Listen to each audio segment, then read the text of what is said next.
Remember, remember the 5th of November, the gunpowder treason and plot. I know no reason why the gunpowder treason should never be forgot.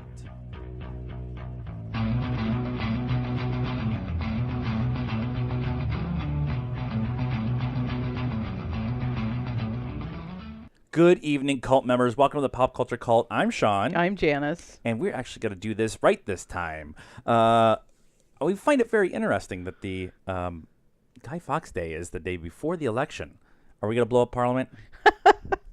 That's not really going to help us. No. No. Can we metaphorically blow up the Senate and the House with new people? I don't think you're allowed to say those words in No. the same sentence. I said metaphorically. Stop listening to us, Mr. Trump. Or do. If you do, please subscribe to the channel and hit the bell for notifications. And share with all of your friends. I think you've got 30 or 40 million followers somewhere. Right. We're not going to get too political on this show, but we are going to tell you to go vote. That is a requirement of the cult members, is to go vote. Right. If you want to talk politics with us, you can definitely get a hold of us. We will talk politics with you. But that's not this show. But like I said, we ask you to do a couple things on this show. One is we ask you to subscribe. So, Mr. Trump, if you are listening, please subscribe to the channel. All clicks are good clicks. No. And ring the bell to get notifications for whenever we're uploading stuff like Doctor Who reviews, Bohemian Rhapsody review, which we'll get into in a second, and all that kind of stuff. And then the only other thing that we really ask is that you share with your friends. If on November 7th, your friends don't know what to watch now because there's not political commercials on everything, tell them, bring up our page and show, hey, these guys don't talk politics, they talk movies. Right. And TV shows and Doctor Who and Game of Thrones and all that kind of right. stuff. So share with your friends. Yay. Yay.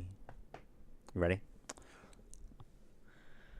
Are you ready? You're the one going. I'm just going to go. Hi. Hi. How are you? I'm fine. Boring conversation anyways.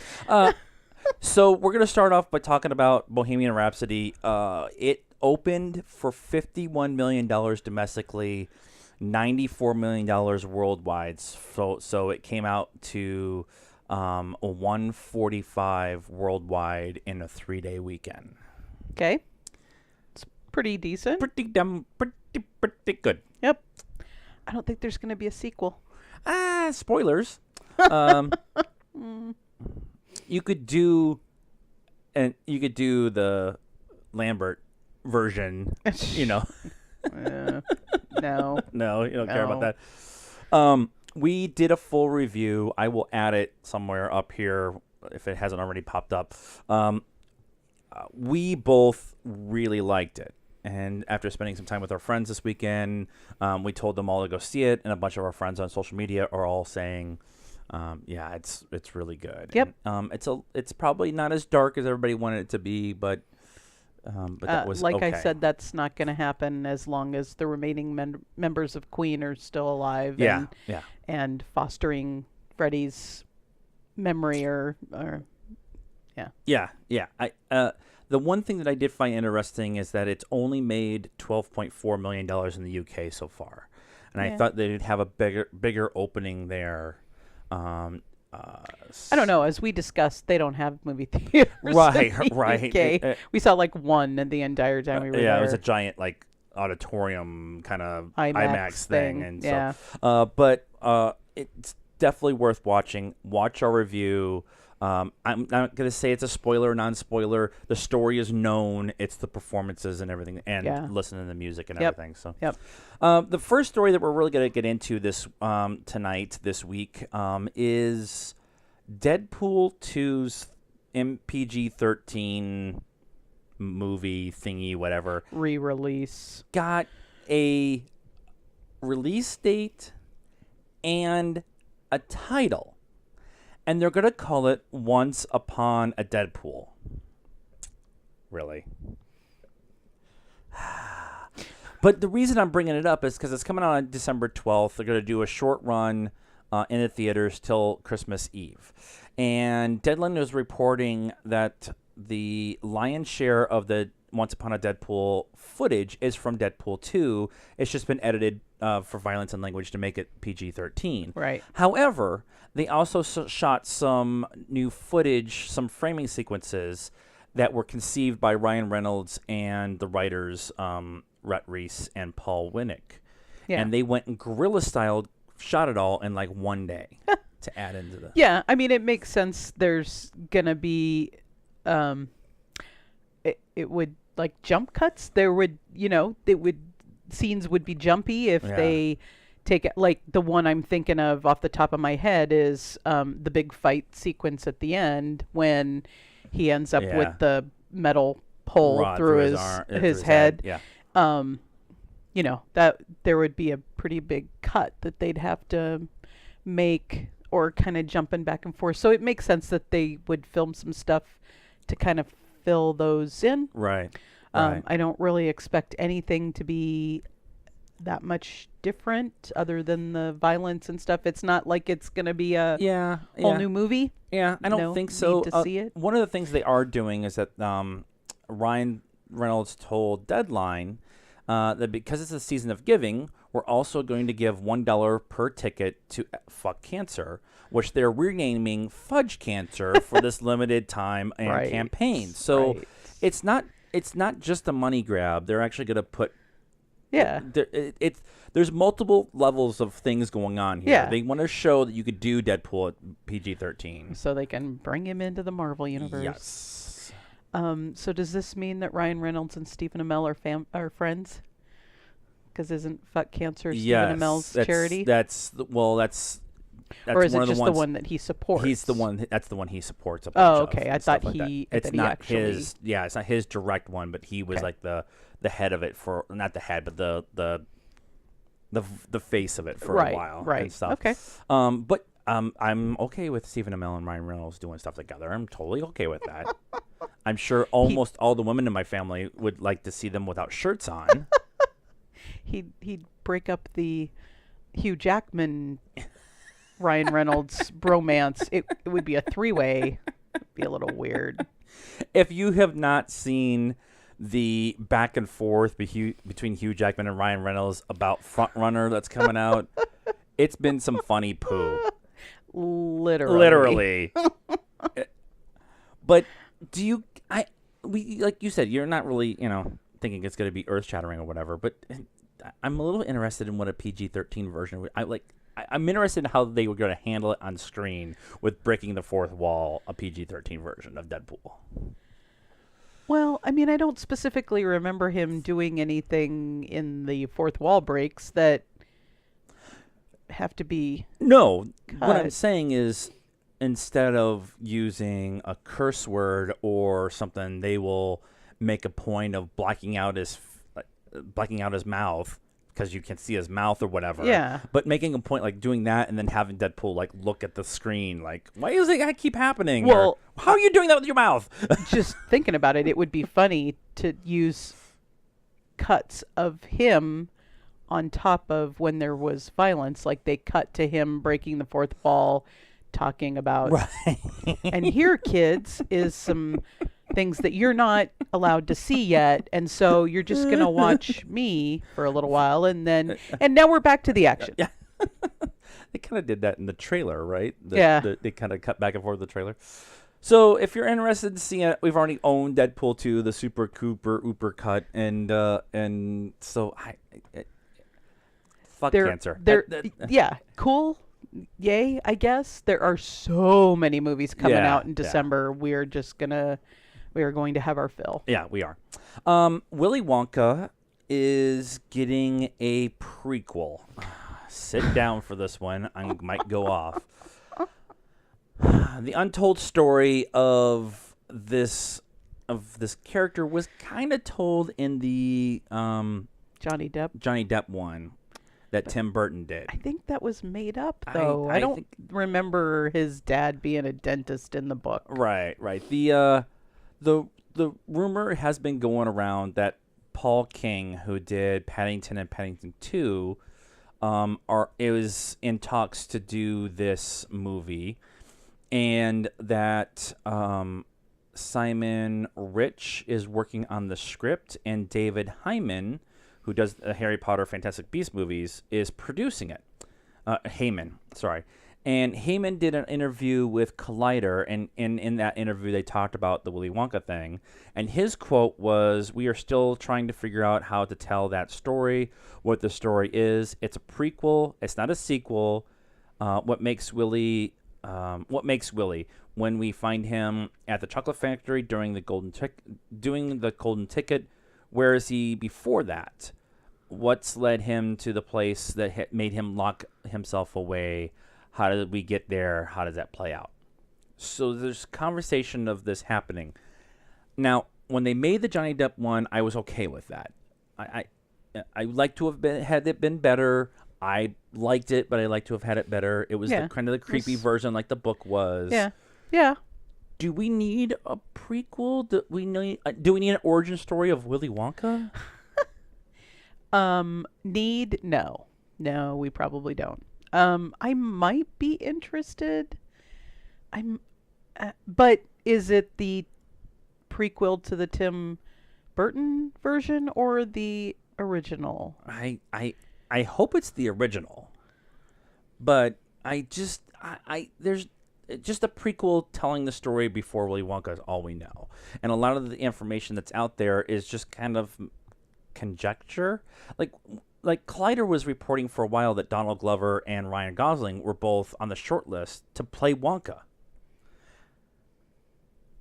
Donald Glover is Willy Wonka, I think, would be amazing. However, trying to explain how he goes from a black guy from Atlanta to an old guy, it just gets very confusing. So I just to an old Jewish guy with curly hair. Curly hair, yeah. Or too much chocolate. Johnny Depp, yeah. I mean, I don't know.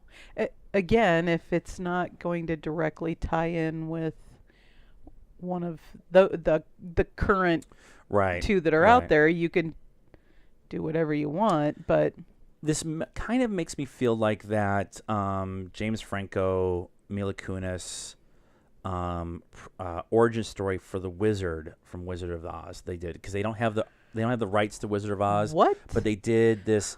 What did they call it? Oh, the Road right. to Oz, or something like that. No, whatever. I know which one you're talking about. And it was okay, but again, I don't want to know the origin story for the Wizard. Yeah. And so it was okay. Yeah. I just there are times when they go back and do a prequel or do a sequel. We're talking about a sequel here in a minute that actually makes a lot more sense to me. That I can get behind. Continue on with that story, or go back and tell the origin story of that, or whatever.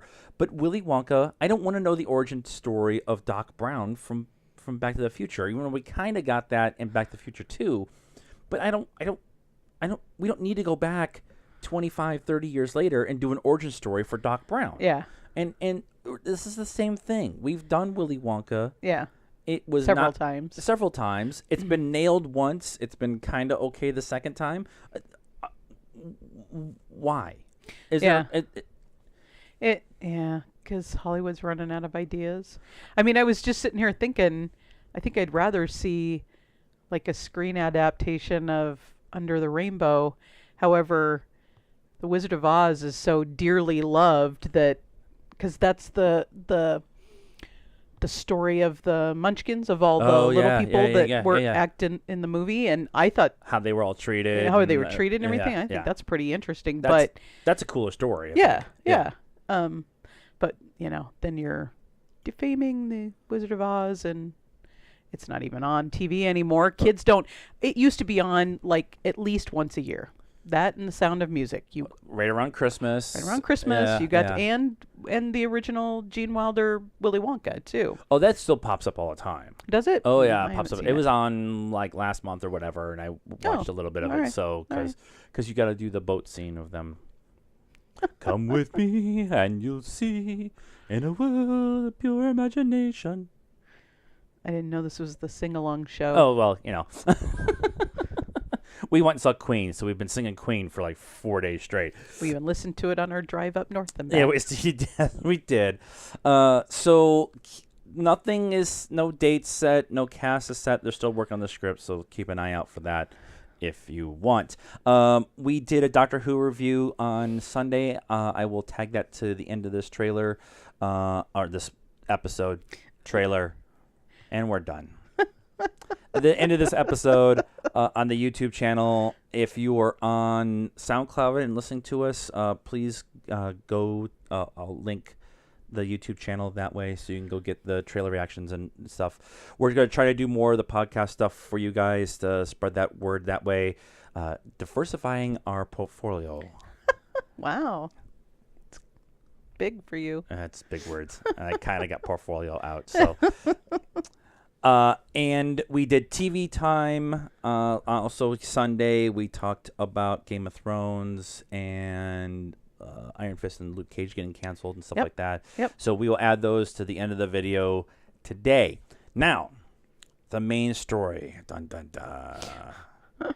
Ridley Scott is planning a Gladiator II with Top Gun Maverick screenwriter. So, Ridley Scott is working on begun forward progress. Well, that's how it was worded in the article, so that's what I'm going to use. Right. So there's nothing don't know really what that set. means, but nothing really set, but they're discussing doing a sequel to the Russell Crowe Gladiator. right. Now, before I tell you anything about what they're thinking, I already know, but I already know about this. You could tell them. I'm going to tell you guys. So what they're discussing is doing the story of Lucia. It's Lucia. Lucia, who was the son. Lucius. Lucius is the son. It was the follow Lucia. Lucius was the son who ended up becoming emperor.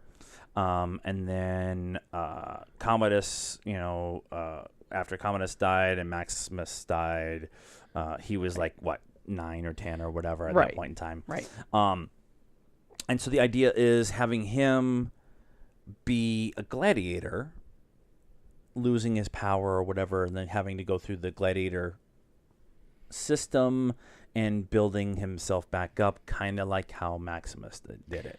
But that's not how that would work. If he was emperor, he wouldn't become a gladiator. That's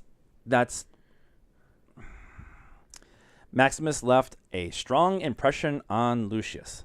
So the idea that he either doesn't lose his power or he just decides to go into the gladiator arena like Commodus did, to fight Maximus at the end to prove that he's worthy or whatever.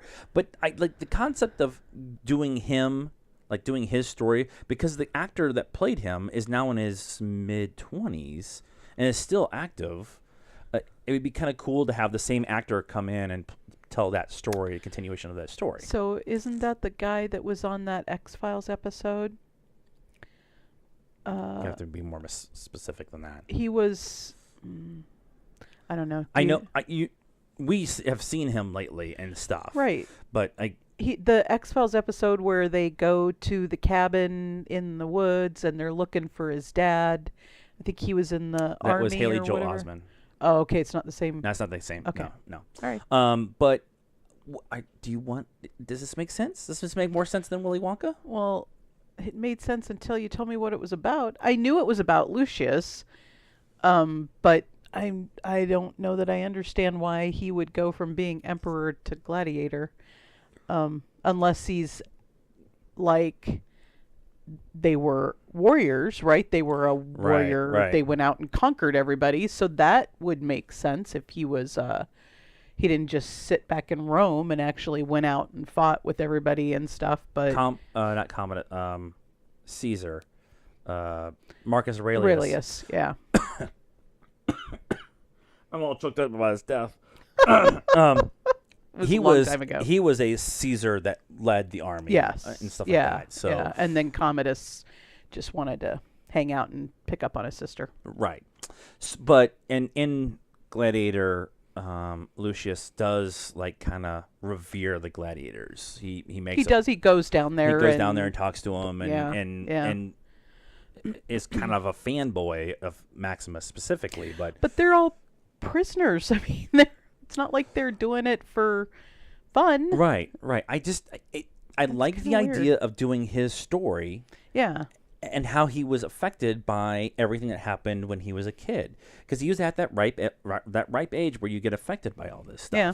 And so telling that continuation of that story is kind of really cool to me. Yeah, they need to. It needs to. And we haven't feel the same though. It does need to feel the same. Well, and Ridley Scott is directly involved. Yeah. He probably will direct it. His production company, Scott Free, is directly involved with it. So it's going to be a lot of the same people. It would be cool if they had some of the same actors come back. Now, some of them are actually dead. Maximus's owner, he died right before the end of production. So they had to re-edit some stuff. But it would be cool to have, like, this one makes more sense to me than Willy Wonka. Yeah. To tell the continuation of the story 20 years after the fact, the evolution of a child who was raised in a very violent system, who is now emperor. Is he loved? Is he revered? Is he feared? Yeah. Is he a good leader? Is he not a good leader? Is he doing it to impress the girls? Like that. That whole concept is a cool story trope.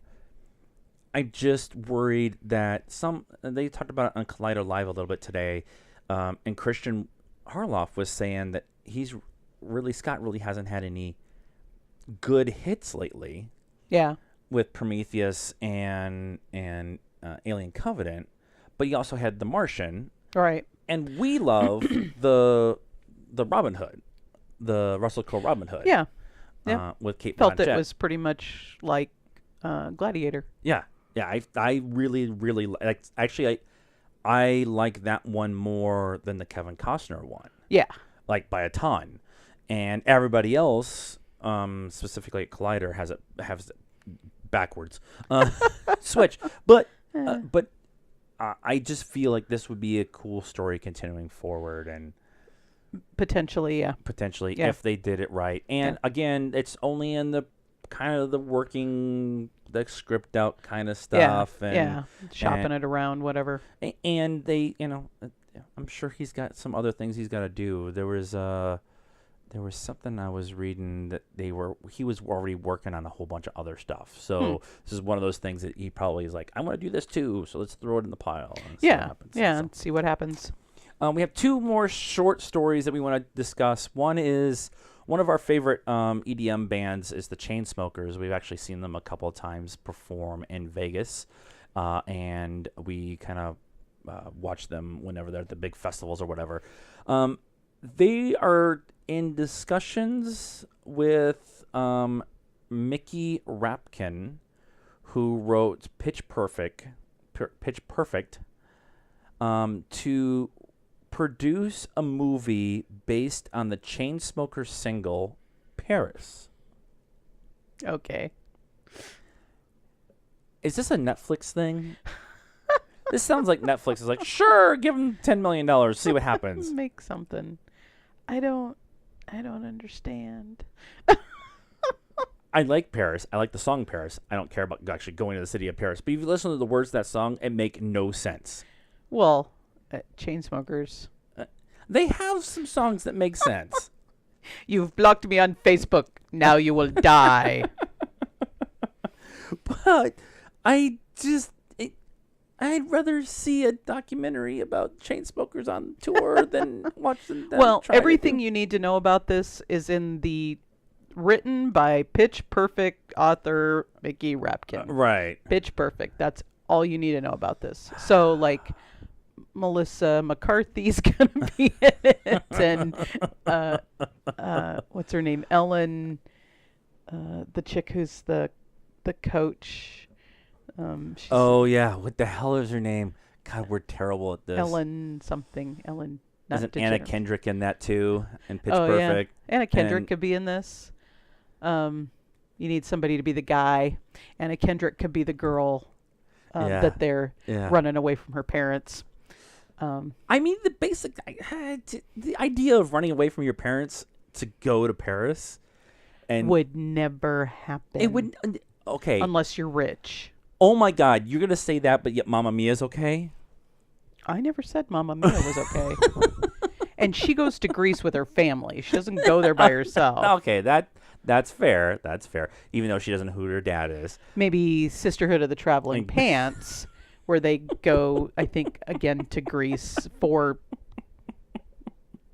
just graduated from high school age girls. But It could be. It could be a I think it's a vehicle for Chainsmokers to music put up and music. Yeah. and Pitch Perfect. Yeah, pretty much. That's all the information I saw about it today, and I was just like, "What the hell are you talking about?" It's official. Close Hollywood. They've run out of ideas. Anyways, the last one we're gonna do tonight is we're gonna talk about the trailer for the Ballad of Buster. The Ballad of Buster Scruggs. We've only been talking for 25 minutes, and my mouth has decided to stop. This is a Coen Brothers Western on Netflix. In. It's 6 different stories, all kind of around the same town, and from different points of view and from different people. With I'm assuming the way the trailer looked is an overall kind of story arc, but it's told from different points of view. Right, like the hotel movie that. 4 Rooms. 4 Rooms. Yeah. And I love that kind of general concept. They also got Liam Neeson in this, and they got James Franco in it, and they got Gleason. Is it Dominic Gleason?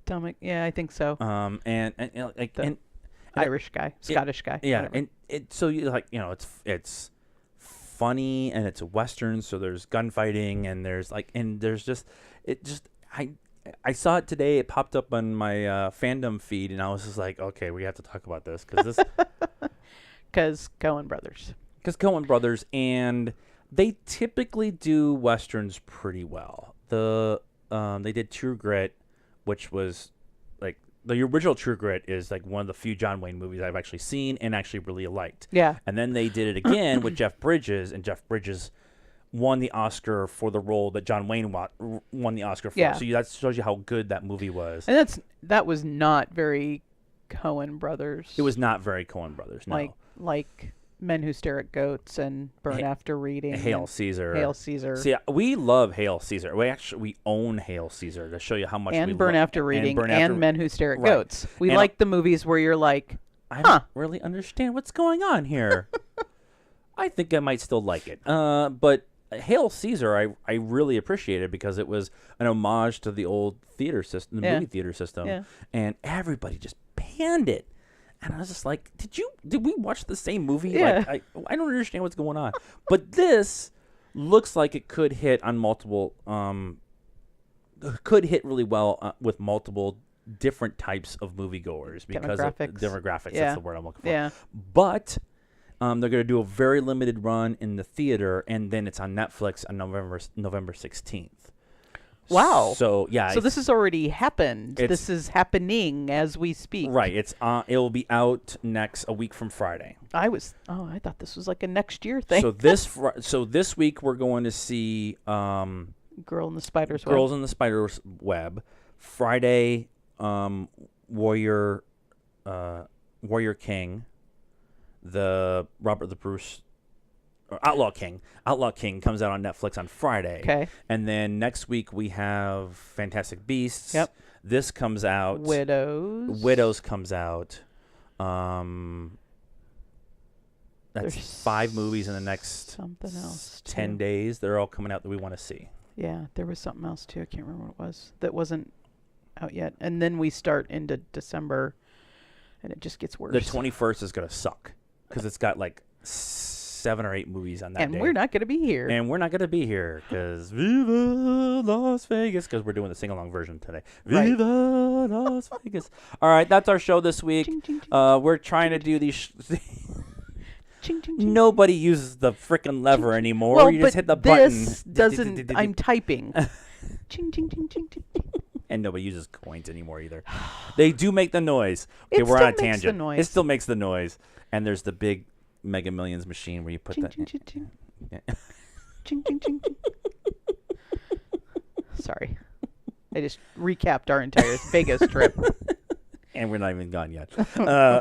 So what do you guys think of everything that's coming out? Are you interested in a Gladiator II movie or a Willy Wonka prequel? Do you want to see the Ballad of Buster Scruggs? Ooh, I got it. Whatever, anything else you guys want to talk about in the movie spectrum, please let us know and leave a comment within this video. Like the video. I've already asked you to subscribe. I need to belch really bad, but I'm holding it back. Hit the bell for notifications and get a hold of us on our social media network. We're on Facebook at Pop Culture Cult, Pop Culture Cult 1 on Instagram, Pop_Cult1 on Twitter. I'm doing this with my hands, not trying to do it with my hands. We're also in the Stardust app where we're reacting to everything that we're watching. Download it for free. Follow us first. Go vote tomorrow. And until next time, good night now.